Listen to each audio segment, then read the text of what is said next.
The local pediatric hospital here in Dallas, Children's Health, recently celebrated its 30th anniversary of the heart transplant program.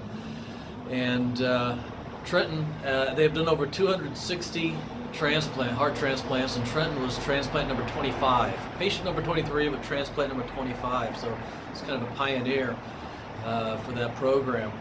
And last weekend, Children's had a celebration that we all attended. We got back together with some old friends, transplant friends, some of the doctors, the surgeon, cardiologist, and such, and had a really good time with about 200 people at this event. And a few of us spoke at the event, and I spoke from obviously the standpoint of, I guess you could say, an old veteran now. It's been over 20 years. And I talked to the families, mainly the younger family, transplant families, as well as some of the staff.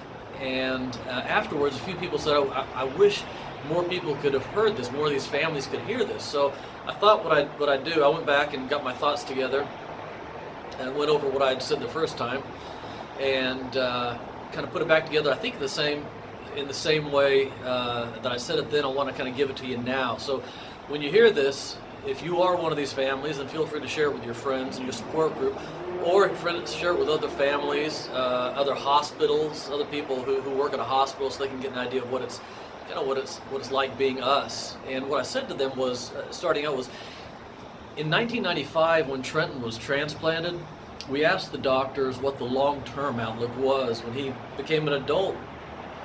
And they said, we don't know.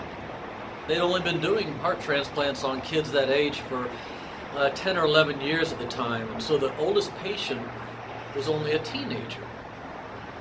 And the path that we took over the next 2 decades was not like the path any of you are going to take, and your path is not like anyone else's. We're all unique, different journeys, different destinations, but there are a number of similarities that we're all going to share along the way, and I wanted to point out just a few of them to you.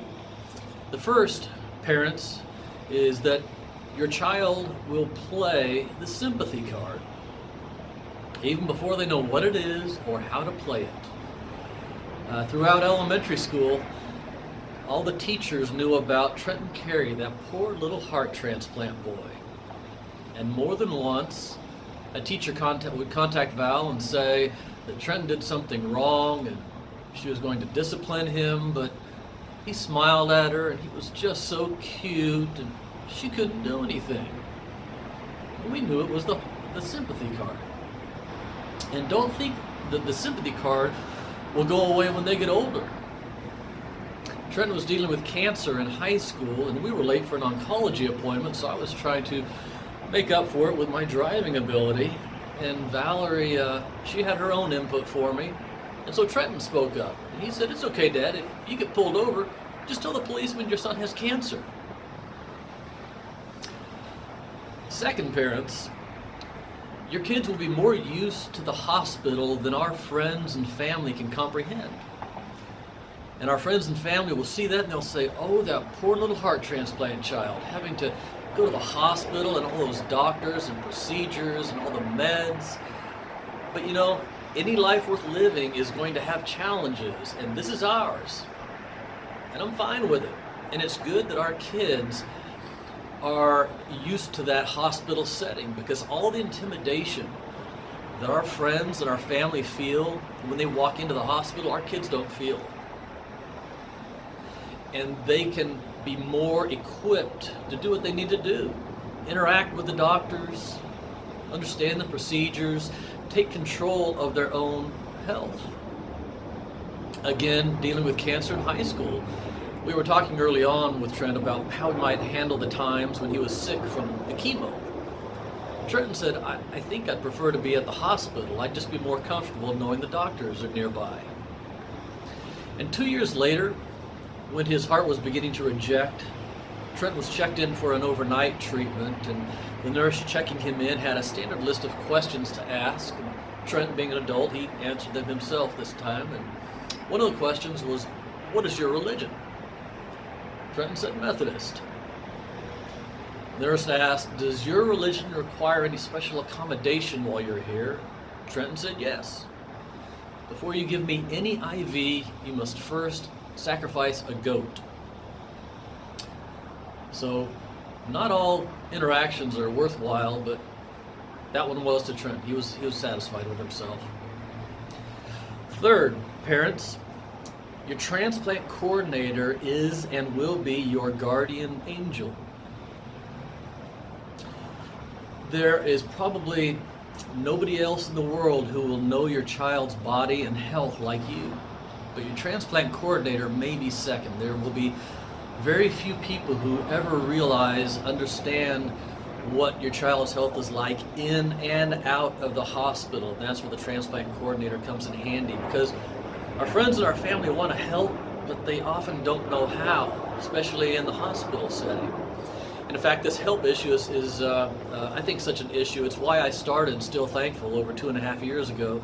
And I've put a link on the site where you can actually download a list of ways to help and be helped. So download it, share it with your support group, and contact me if there are things I can add to the list. But shifting to the staff for a moment, to those of you who work at children's and other pediatric hospitals, I want you to think about what I just told these families. You see, relationships have changed since our day, and I think you now have a larger responsibility than you did back in '95 when we were there. You see, technology has changed the way we interact with people, and we now have the ability to have a larger quantity of friends, but the quality has paid the price. And that interaction that we have face-to-face with our friends is not the way it used to be. So when you are with one of those families at their lowest point in ICU, that face-to-face interaction that you have with them may be the one relationship that keeps them moving forward. And so that is a fantastic opportunity for you to be the saving face at your hospital. Earlier this summer, Trenton and Jessica were married, and the night before the event, at the wedding rehearsal party, near the end, Jessica's mother and I sat together, just the two of us talking, and she said, a friend of mine asked Jessica if she was concerned about marrying a higher risk guy like Trent. Jessica said, I could marry anyone I want and they could get hit by a car tomorrow. I'm going to love him while I have him. Parents, the ideal spouse is out there for your child. The person who realizes that none of us gets tomorrow.